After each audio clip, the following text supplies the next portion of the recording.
Headphones పెట్టుకొని కళ్ళు గట్టిగా మూసుకో. ఈ 10 నిమిషాలు నీ గదిలో నువ్వు, నీ అంతరాత్మ తప్ప ఎవ్వరూ లేరు. ఇక్కడ నీకు నచ్చిన మాటలు వినబడవు, నీకు నచ్చని నిజాలు వినిపిస్తాయి.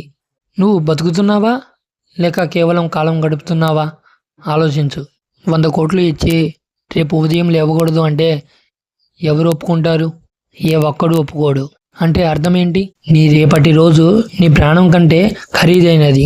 మరి అంతటి విలువైన కాలాన్ని నువ్వు ఇన్స్టాగ్రామ్ రీల్స్, అనవసరమైన ఆలోచనలో ఎందుకు వృధా చేస్తున్నావు? నీ జీవితం నీకు ఆడే ఆటలా కనిపిస్తుందా?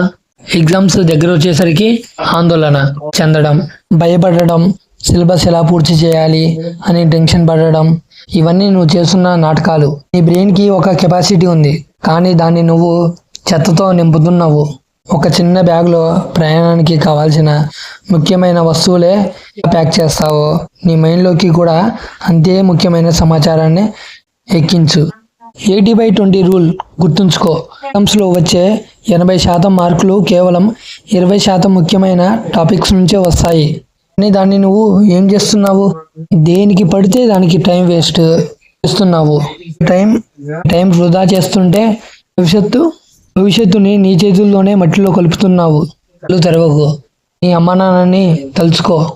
రోజు ఫోన్ పట్టుకొని టైం పాస్ చేస్తున్నప్పుడు నీ భవిష్యత్తు కోసం ఎంత కష్టపడుతున్నారో క్షణం ఊహించుకో. నీ కోసం కళ్ళు కాయలు కాచేలా ఎదురు చూస్తున్నారు. ఒక ఎగ్జామ్లో ఫెయిల్ అయితే వాళ్ళు చచ్చిపోరు, కానీ వాళ్ళ నమ్మకం చస్తుంది. కొద్ది చాటింగ్ చేయడం అలా నీకు దొరికే తాత్కాలిక సంతోషం కన్నా తల్లిదండ్రుల కళ్ళల్లో చూసే ఆ గర్వం గొప్పది. రోజు నువ్వు చేసే చిన్న త్యాగం నిన్ను ఒక విజేతగా నిలబెడుతుంది. కాలం గుర్రం లాంటిది, దాన్ని పట్టుకోలేవు, ఆపలేవు.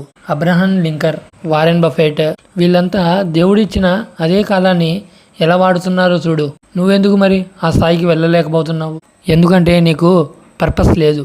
ఈ రోజు నుంచి నీకు ఛాలెంజ్. ప్రతి గంటకు నీకు నువ్వు అలారం పెట్టుకో. నీ మైండ్ డిస్ట్రాక్ట్ అయినప్పుడల్లా చదువుకో అని నీకు గుర్తు చేయాలి. 12 గంటలు నీ శ్రమకు కేటాయించు. సెల్ఫ్ స్టడీ, స్కూలు, కోచింగ్ ఇవన్నీ కలిపి 12 గంటల కంటే తక్కువ కాకూడదు.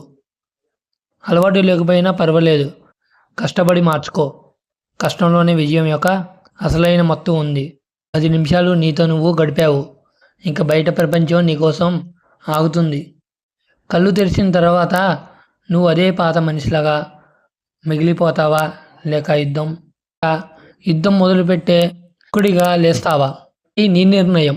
ఈ క్షణం నువ్వు ఆ ఫోన్ పక్కన పడేసి నీ లక్ష్యం వైపు అడుగు వేయాలి. రేపు ఎల్లుండి అని వాయిదా వేయకు. ఇప్పుడే చెయ్యి. ప్రపంచం నిన్ను తక్కువ చేసిన ప్రతిసారి నీ రిజల్ట్స్తో వాళ్ళ నోళ్ళు మోయించాలి. వెళ్ళి నీ జీవితాన్ని నువ్వే నిర్ణయించుకో.